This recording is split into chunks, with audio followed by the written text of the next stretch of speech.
सभी को बहुत बहुत जोहार। जय जवाहर, जय आदिवासी, जय भील प्रदेश। सबसे पहले अपनी बातों को शुरू करने से पहले मैं अपने सभी पुरखों को नमन जोहार करना चाहूंगी, क्योंकि उन्होंने ही मुझे दूसरा जन्म दिया है और उस दूसरे जन्म में मैंने जोश खरोश के साथ आदिवासी समाज को संवैधानिक अधिकार, जल जंगल जमीन खनिज को कैसे बचाया जाए इसकी जानकारी दिया है और हाई कोर्ट सुप्रीम कोर्ट से भी उसका समाधान निकाल के लेके आए हैं। यहाँ पे उपस्थित हमारे सभी मेट कोटवार बहने, हमारे वडील और जितने भी हमारे सामाजिक कार्यकर्ता हैं, साथ ही साथ में झारखंड में जब मैं थी 2017-18 में कांति भाई आदिवासी, जिनको मैं YouTube में और Facebook पे देखा करती थी, उनको भी बहुत बहुत जोहार करना चाहूंगी। हमारे चैतन्य भाई वसावा, लगातार इनको सोशल मीडिया पे देखती आ रही हूँ और कहा जाए कि जन जन के लाडले जिस तरह से बनते जा रहे हैं, बहुत खुशी होती है कि हमारा जो कारवा हमने शुरू किया था, हमारे जो पुरखों ने जो कारवा शुरू किया था, काफी अच्छा लगता है कि उसका जमीन तक उसका कहा जाए कि समाधान हो रहा है। हमारे समीर भाई डामोर, उनको भी बहुत बहुत जोहार और इस कार्यक्रम को आयोजित करने वाले सभी को, आयोजक समिति को मेरी ओर से बहुत बहुत जोहार। आज चूंकि सबको पता है कि 26 जनवरी है, संविधान आज के दिन लागू हुआ था। दूसरी बात है कि कई सारे जगहों पे हमारे पुरखे टंट्या भील, उनका जन्म जयंती भी मनाया जाता है, पर आपको शायद पता नहीं है कि टंट्या भील को अंग्रेज या फिर कहा जाए कि उस समय के पूंजीपति लोग उनको डाकू सबसे सुशोभित किया था उन्होंने। और वर्तमान के समय में भी जो भी जल जंगल जमीन खनिज और आदिवासी अधिकार की बात करेगा, उनको या तो नक्सली या तो किसी तरह के पुलिस केस में फंसाया जाता है। जैसे कि मुझे झारखंड में 7 देशों का केस लगा था और वो देशों का केस लगा था, कहीं ना कहीं वहां पे झारखंड में खूंटी नामक जगह पे 10 लाख टन सोना आदिवासियों की जमीन पे था और उसको बचाने के लिए जो भी संवैधानिक अधिकार है उन सब की जानकारी हम दिए और आदिवासियों की जमीन बची। ऐसे ही 272 गांव वहां पे ऐसे बैठे थे, 12 पुलिस अधिकारी जिसमें कलेक्टर, एसपी वगैरह सब थे, 12 पुलिस अधिकारी के साथ में 300 आंसू गैस की गाड़ी, सॉरी 5 आंसू गैस की गाड़ी और 300 पुलिस फोर्स, सारे ऐसे ग्राफ जो है बैठ के बहस किए और आदिवासियों ने ये कहा कि हम अपनी जमीन, एक इंच जमीन भी किसी सरकार को, किसी पूंजीपति को, किसी कंपनी को नहीं देंगे और उस दिन वो प्रोजेक्ट रद्द हुआ। वर्तमान के समय में आपके अरावली में भी कहीं ना कहीं इसी तरह का कोई ना कोई खनिज निकालने के लिए बड़ा प्रोजेक्ट बैठने वाला है।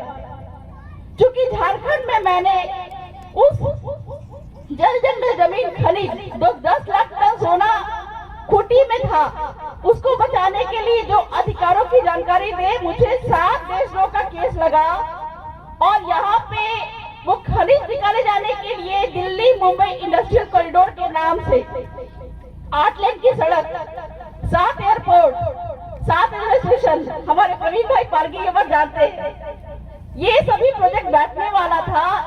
2 साल के जैसा मैं दाहोद में थी, वहाँ के ग्राम सभा को जानकारी दी और कलेक्टर महोदय के मार्फत वहाँ पे 1 साल तक वो प्रोजेक्ट रोक के रखा, चूंकि भीलों की जमीन आदिवासियों की जमीन जाने वाली थी।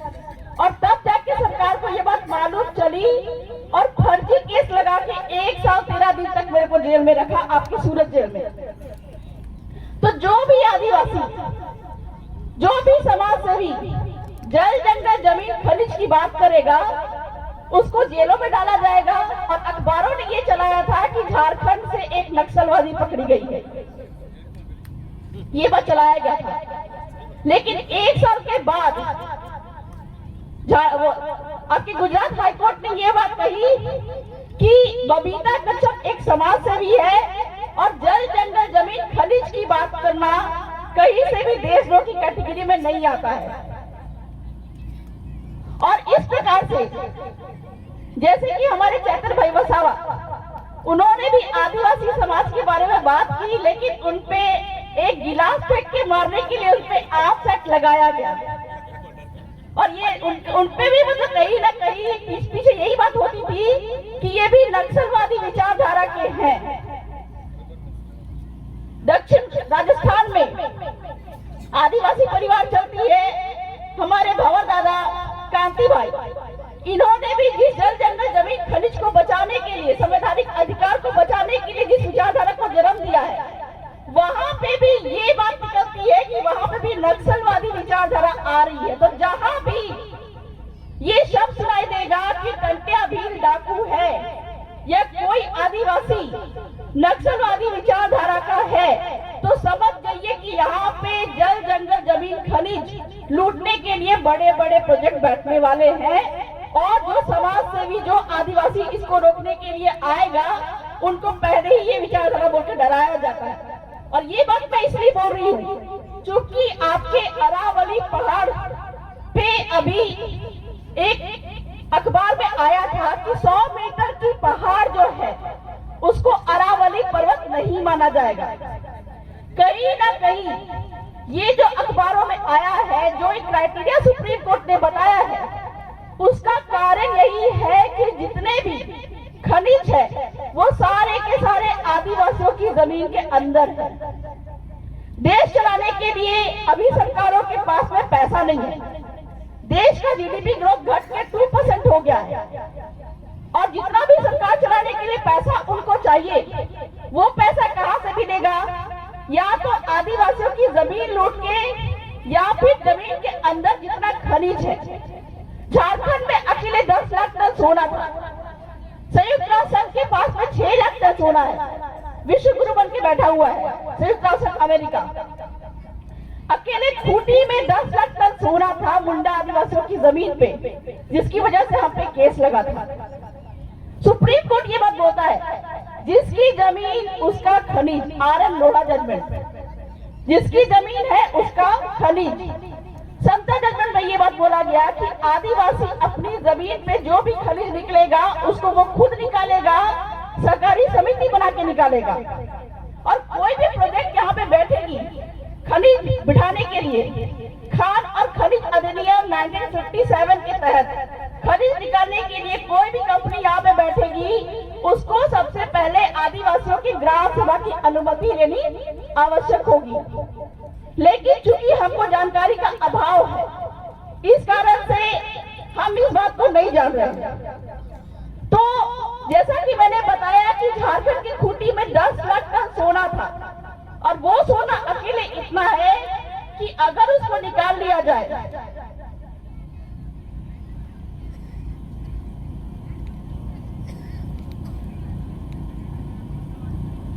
खूंटी में 10 लाख टन सोना इतना है कि अगर उसको निकाल लिया जाए तो यहाँ बैठे हर एक आदिवासी के पास में एक एक हेलीकॉप्टर होगा, इतना पैसा है। और वो पैसा इतना है कि पूरे देश की सरकारें उसे चल सकती है। ये तो हुआ झारखंड में खूंटी की बात। सिंगरौली में मध्य प्रदेश में आपने सुना होगा कि वन विभाग वहां पे तांडव मचा रही है, वहां के गोंड आदिवासियों को भगा रही है, जंगलों को काट रही है।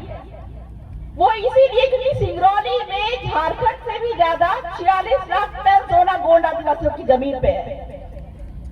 10 लाख टन सोना आदिवासी अगर निकालते तो एक एक आदिवासी के पास में एक एक हेलीकॉप्टर होता।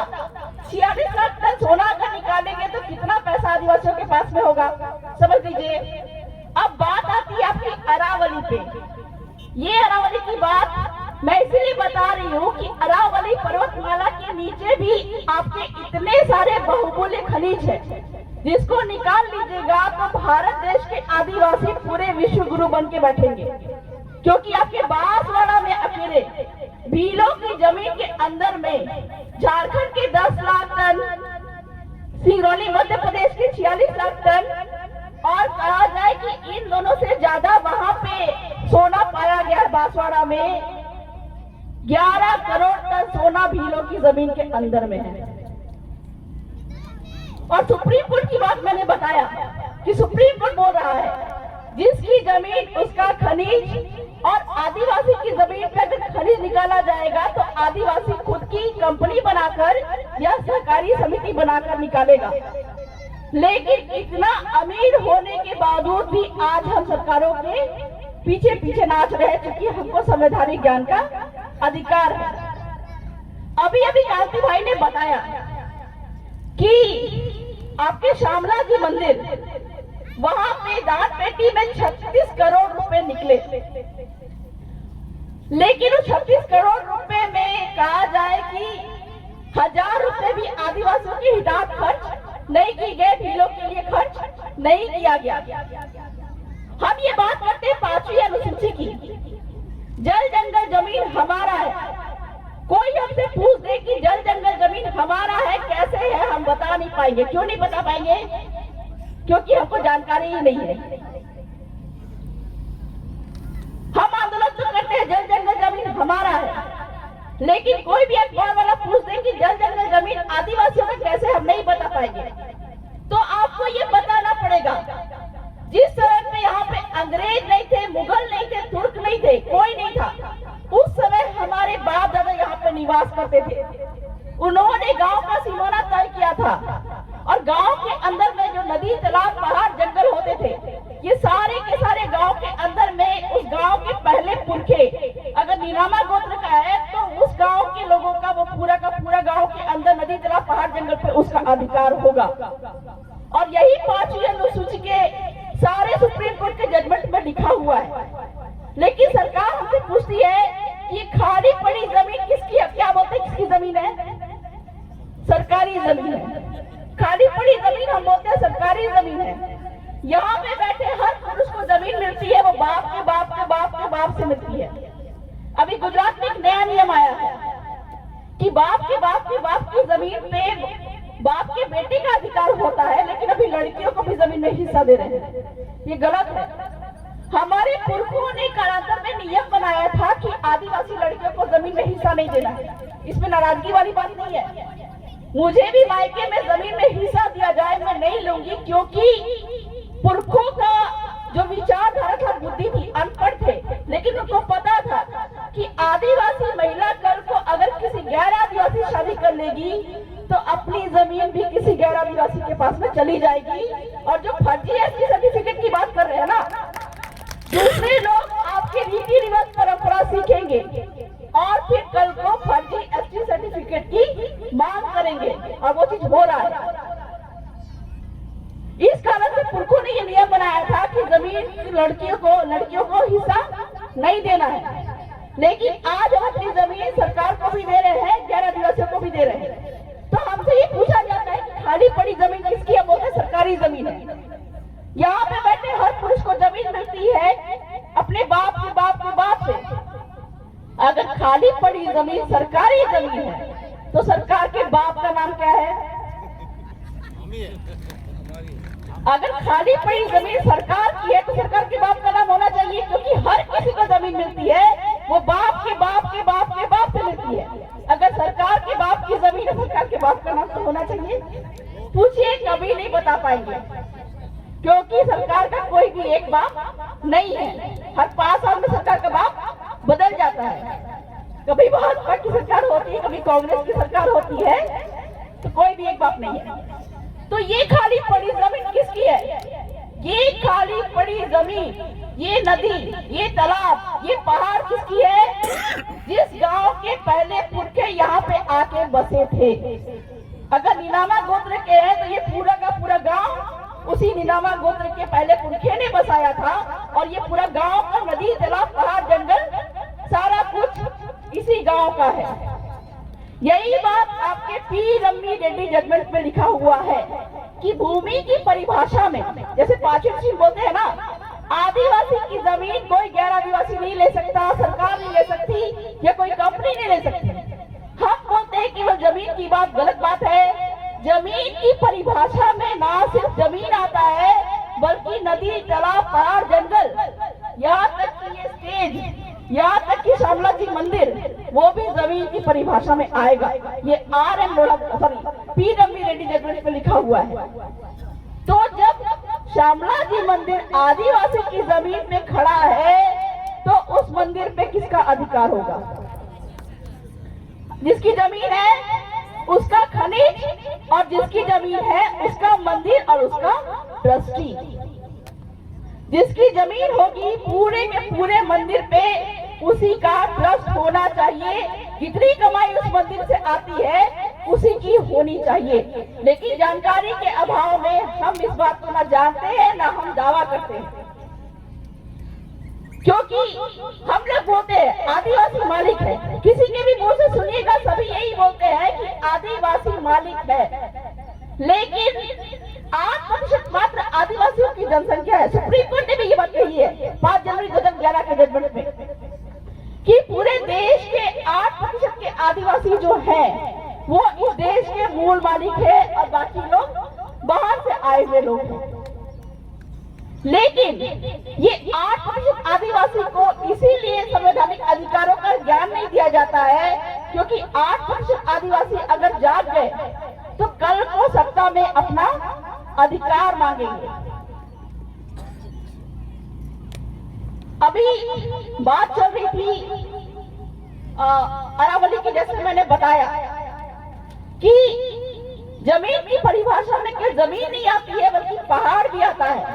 तो ये अरावली पहाड़ श्रेणी, पर्वत श्रेणी है, ये सारा का सारा अगर आदिवासी क्षेत्र में है, प्राचीन क्षेत्र में है, तो पूरा का पूरा पहाड़ी जो है वो भी आदिवासियों का ही होगा। और ये 100 मीटर की परिभाषा सरकार जो बोल रही है, सीधा सीधा कारण यही है कि अडानी अंबानी को वहाँ पे पहाड़ हटा के और वहाँ से खनिज निकालना है। और मैं ये बात बता दूं कि स्कूटी या फिर बांसवाड़ा, उससे भी ज्यादा खनिज इस अरावली पर्वत श्रेणी माला में होगी। ये बात आपको ध्यान रखना है। और आने वाले दिन में कभी भी खनन प्रोजेक्ट अगर आने वाला हो तो वहाँ पे इन सभी बातों का हवाला देके इन खनन प्रोग्राम को रोकना है। क्योंकि माइंस और मिनरल्स एक्ट 1957 ये भी आदिवासी क्षेत्र में लागू नहीं है, क्योंकि आजादी के पहले आदिवासियों पे कोई भी कानून लागू नहीं होता था, क्योंकि चुनाव भी नहीं होते थे। आजादी के बाद चुनाव होने लगे, कानून भी लागू होने लगे, लेकिन कोई भी सामान्य कानून पुराना वाला या नया वाला यहाँ पे लागू होगा तो उसको सबसे पहले ट्राइबल एडवाइजरी काउंसिल या फिर आपका राष्ट्रीय अनुसूचित जनजाति आयोग में आना चाहिए, जो कि इस कानून को नहीं लाया गया है। तो जितना भी खनिज आपके क्षेत्र से निकाला जा रहा है, ये सारा का सारा गलत तरीके से निकाला जा रहा है। और हमारे जो आदिवासी सर्टिफिकेट से बने हुए MLA MP है, उनसे मैं ये रिक्वेस्ट करूंगी कि इस बात को कहीं ना कहीं विधानमंडल में रखें, संसद में रखें, क्योंकि हमारे आदिवासी समुदाय में कई सारे ऐसे विधायक सांसद हैं जो कि संसद में, विधानमंडल में बैठते हैं, लेकिन वो नहीं बोलते। क्यों नहीं बोलते हैं? राजनीति वाली बात नहीं है, लेकिन आपको ये जानना पड़ेगा कि जितने भी आदिवासी समाज के लोग हैं, सारे के सारे पीड़ित हैं, वो सारे कानूनों से पीड़ित है, और सारे कानून है वो संसद और विधानमंडल में ही बनता है। तो जितने भी विधायक सांसद वहाँ पे बैठते हैं, वो आपकी बात इसलिए नहीं रखते हैं क्योंकि जो मुख्य धारा की पार्टियां हैं, इनको चलाने वाले अडानी अंबानी कंपनी वाले ही होते हैं। ये बात आपको ध्यान रखना पड़ेगा। और समाधान तो यही है कि जो भी आपके आदिवासी विचारधारा को फॉलो करते हैं, जो भी आपके बीच में आके बैठते हैं, जो भी आपके जल जंगल जमीन खनिज की बात करते हैं, ऐसे ही विधायक सांसद को आपको चुनना है, ताकि आने वाले दिन में जो भी गलत कानून वहाँ पे बने वो आगे जाके रुक सके। फर्जी एसटी सर्टिफिकेट की यहाँ पे बात हुई, लेकिन आपके खानपुर में वहाँ पे कुछ आदिवासी ऐसे हैं, दामोर है और भी कई सारे आदिवासी बामनिया है, जिनको वहाँ पे एसटी सर्टिफिकेट नहीं मिल रहा है। कारण ये बताया जाता है कि वो राजस्थान से विस्थापित होकर यहाँ पे आए हैं। तो आपको ये समझना पड़ेगा कि आदिवासी अगर अपने बाप दादा के क्षेत्र में जब तक रहता है तब तक ही उसको एसटी का स्टेटस प्राप्त है। जिस दिन वो अपने बाप दादा की जमीन को बेच देता है, जिस दिन वो बाप दादा की जमीन से विस्थापित हो जाता है, उसको कहीं और पे भगाया जाता है, वो चला जाता है, उस दिन उसको वहां पे एसटी का स्टेटस नहीं मिलता है। तो आने वाले दिन में कोई भी प्रोजेक्ट आपके यहाँ पे बैठेगा तो इस बात का उदाहरण आपको देना पड़ेगा। और ये जो फर्जी एसटी सर्टिफिकेट का मामला है, सॉरी एसटी सर्टिफिकेट जो खानपुर तहसील में आदिवासियों को नहीं मिल रहा है, वहाँ के लोग भी हमारे पास में आए थे और संविधान कानून का हवाला देके राष्ट्रीय अनुसूचित जनजाति आयोग के पास में हमको लेके गए थे और राष्ट्रीय अनुसूचित जनजाति आयोग ने भी इस पे संज्ञान लिया है। तीसरी बात है, आपके दाहोद में दिल्ली मुंबई इंडस्ट्रियल कॉरिडोर के नाम पे 7 एयरपोर्ट, 7 रेलवे स्टेशन और 8 लेन की जो सड़क बन रही थी, उसको रोकने के लिए हम गुजरात हाईकोर्ट भी गए और इस कारण से 1 साल 13 दिन तक जो गुजरात सरकार ने मुझे इसी वजह से जेल में रखा। लेकिन वर्तमान के समय में वहाँ पे दिल्ली मुंबई इंडस्ट्रियल कॉरिडोर के नाम पे जो प्रोजेक्ट बैठ रहा है, उसके नाम पे दाहोद में वहाँ के भीलों को 5 गुना ज्यादा मुआवजा दे के उनको जमीन ले ली गई और वर्तमान के समय में वहाँ पे दिल्ली मुंबई इंडस्ट्रियल कॉरिडोर यानी कि 8 लेन बना दिया गया। लेकिन वर्तमान के समय में जिन लोगों को भी मुआवजा मिला, वो मुआवजा लेके उन्होंने नया बिल्डिंग बना दिया और जो जमीन उनको मिली थी कहीं ना कहीं सरकार के माध्यम से मिली थी, अभी वर्तमान के समय में उनके पास में फिर से नोटिस आया है कि आप इस जमीन को खाली करो। तो भूमि अधिग्रहण कानून 2013 में ये प्रावधान है कि एक तो आदिवासी क्षेत्र में भूमि का अधिग्रहण किया ही नहीं जा सकता है, लेकिन बहुत जरूरी है तो जमीन लेंगे, लेकिन विकास कार्य के लिए, सड़क, शिक्षा, चिकित्सा, मकान के लिए जमीन लेंगे, लेकिन उसके लिए भी आपको ग्राम सभा की अनुमति आवश्यक होगी। और अगर आप जमीन लेंगे तो उसके बदले में आदिवासियों को कहीं पे जमीन उपलब्ध कराएंगे और जमीन उपलब्ध कराने के बाद में शिक्षा, चिकित्सा, सड़क, मकान के साथ में आरक्षण भी वहाँ पे देंगे। लेकिन वर्तमान के समय में आदिवासियों को अपने क्षेत्र से भगाया जा रहा है और उनसे उनका आरक्षण छीन लिया जा रहा है। तो कहीं ना कहीं आपका जल, जंगल, जमीन, खनिज का अधिकार है, हमारे बाप दादा ने हमको दिलवाया, 5वीं अनुसूची का अधिकार हमको दिलवाया और पूरे देश के जो पूंजीपति सरकारें हैं, इनको आदिवासियों की जमीन चाहिए, उनकी खनिज चाहिए। और ये कैसे लागू कर सकते हैं? वो इस तरह से लागू कर सकते हैं कि एक बार आदिवासियों को एसटी का सर्टिफिकेट से हटा दिया जाए, उनको एसटी का सर्टिफिकेट से हटा दिया जाए, मतलब डीलिस्टिंग के नाम पे, कभी विस्थापन के नाम पे, तो कभी प्रोजेक्ट के नाम पे, ये सारे मामले में उनका सबसे कहा जाए कि इंटेंशन यही है कि आदिवासियों से उनका जल, जंगल, जमीन, खनिज लूटना। तो वर्तमान के समय में ये जरूरी है कि इन सारे बातों से बचने के लिए हमको कानूनी जानकारी लेना आवश्यक है, संविधान की बातें बताना आवश्यक है।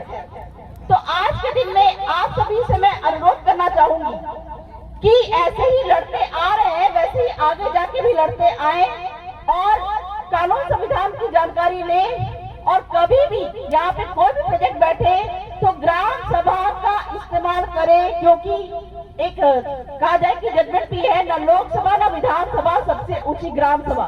ग्राम सभा के पास में भी पावर है कि मोदी जी को भी जमीन चाहिए तो वो ग्राम सभा के पास में आएंगे, सॉरी कलेक्टर के पास में आएंगे। आपके गुजरात मुख्यमंत्री को भी जमीन चाहिए, वो कलेक्टर के पास में आएंगे। किसी भी कंपनी को जमीन चाहिए, गैर आदिवासी को जमीन चाहिए, वो पहले कलेक्टर महोदय के पास में आएंगे और कलेक्टर महोदय को जमीन चाहिए, वो पहले ग्राम सभा के पास में आएंगे। ये अधिकार आपके पास में है, लेकिन आपका ग्राम सभा ही बना हुआ नहीं है तो वो अपने आप से कलेक्टर महोदय अपने आप को भगवान समझ के वो फिर आपकी जमीन ले लेता है। और जहाँ जहाँ पे भी कलेक्टर महोदय ने गलत तरीके से इस तरह की जमीनें लेने की कोशिश की है, वहां पे इस ज्ञान को लेकर कलेक्टर महोदय को भी हमने कोर्ट में घसीटने का काम किया है। और आने वाले दिन में मैं आप लोगों को इसलिए जागरूक करना चाहती हूँ कि किसी भी प्रोजेक्ट के नाम पे या अरावली पर्वत श्रेणी को छीनने के नाम पे अगर सरकारें यहाँ पे आती है तो ग्राम सभा के नाम पे आप इन सारे प्रोजेक्ट को रोकने का काम करेंगे। इन्हीं सब बातों के साथ मैं अपनी बातों को विराम देती हूँ। बहुत बहुत जोहार। जय आदिवासी, जय भीम प्रदेश।